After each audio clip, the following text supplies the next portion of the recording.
Es lunes 31 de enero del año del Señor 2022, último día de este primer mes del año. La iglesia celebra la memoria de San Juan Bosco. Él nació en el seno de una familia humilde de campesinos en el Piamonte italiano, en la parte noroeste del país, el 16 de agosto de 1815.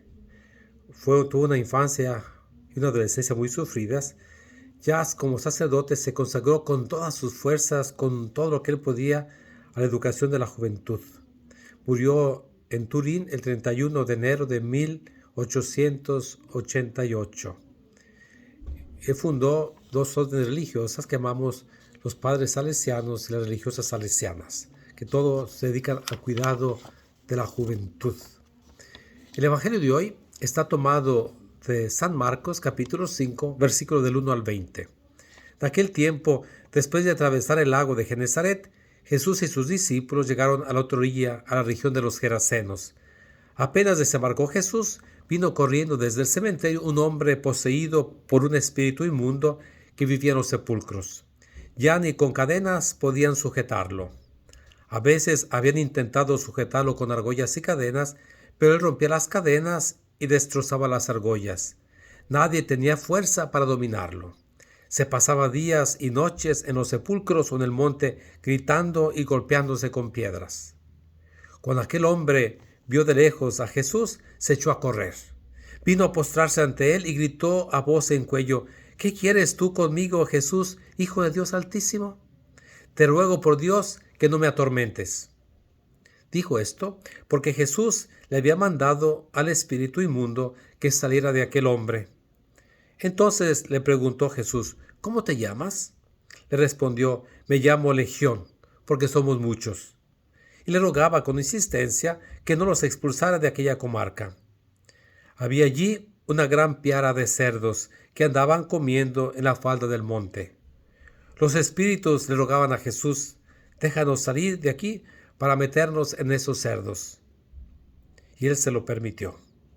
Los espíritus inmundos salieron del hombre y se metieron en los cerdos, y todos los cerdos, unos 2000, se precipitaron por el acantilado hacia el lago y se ahogaron.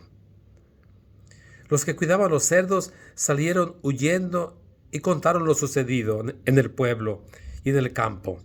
La gente fue a ver lo que había pasado, se acercaron a Jesús y vieron al antes endemoniado, ahora en su sano juicio, sentado y vestido.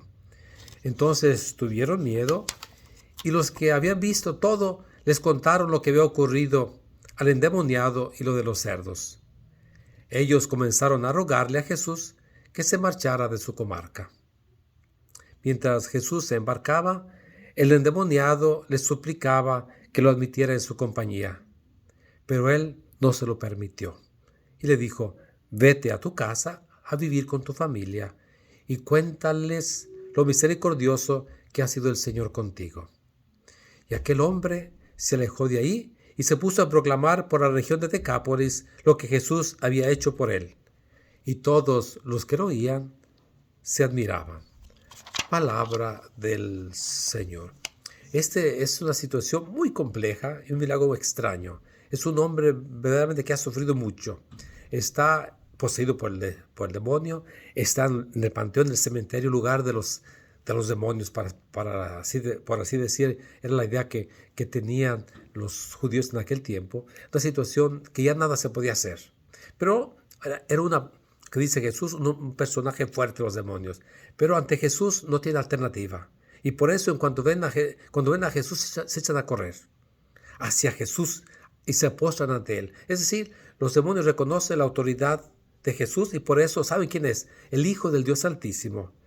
Y le piden a Jesús que no los atormente. ¿Qué hace ese endemoniado? Cuando Jesús expulsa a los demonios, en demonios con demonios, para los judíos los cerdos eran animales impuros. Y el mar era el lugar de los espíritus impuros. Entonces, por así decir, el diablo se mete en el diablo, en los cerdos impuros, y se echa al lugar de impurezas al final de cuentas. Jesús no tiene que hacer grandes faramayas, simplemente lo ordena al final de cuentas, ¿no? Ahora, ¿Qué es lo que pasa con esta persona que está endemoniado? Queda en su sano juicio, tranquilo y normal, y empieza a alabar al Señor por las cosas que ha tenido. Decía por ahí un teólogo que todos tenemos nuestros propios demonios, quizá la ira, la envidia, el coraje, el egoísmo, la soberbia. Cada quien sabe sus propios demonios y hay que domesticarlos para que no nos dominen al final de cuentas y nos pongan en una situación compleja. Me pongo a pensar en los que toman drogas, cómo terminan, o los que le echan mucho al alcohol o a la prostitución, cómo terminan. Terminan mal. Jesús nos quiere salvar. Pero a mí siempre se me ha hecho muy interesante que la gente del pueblo no quiso recibir a Jesús. Vieron las grandezas que hizo el Señor de esta persona que estaba tan mal y queda bien, pero en vez de aceptarlo, recibirlo, lo rechazan. No, vete de aquí. Era más importante el negocio, al final de cuentas, ¿no? Y Jesús, ¿qué le dice al endemoniado? Jesús nos dice a nosotros, y creo que eso sería muy importante, lo que el Señor ha hecho con nosotros. Vete a tu casa, a vivir con tu familia y cuéntales lo misericordioso que el Señor ha sido contigo. Date cuenta de eso. Y dale gracias al Señor por todos los beneficios que te ha dado en este mes de enero, primer mes de este año que ya está por terminar. Mañana es mañana es 1 de enero, es el día de la Divina Providencia. Consagrar al Señor todo el mes de febrero. Dios te bendiga, te muestre su rostro y te dé su paz hoy y siempre. Amén.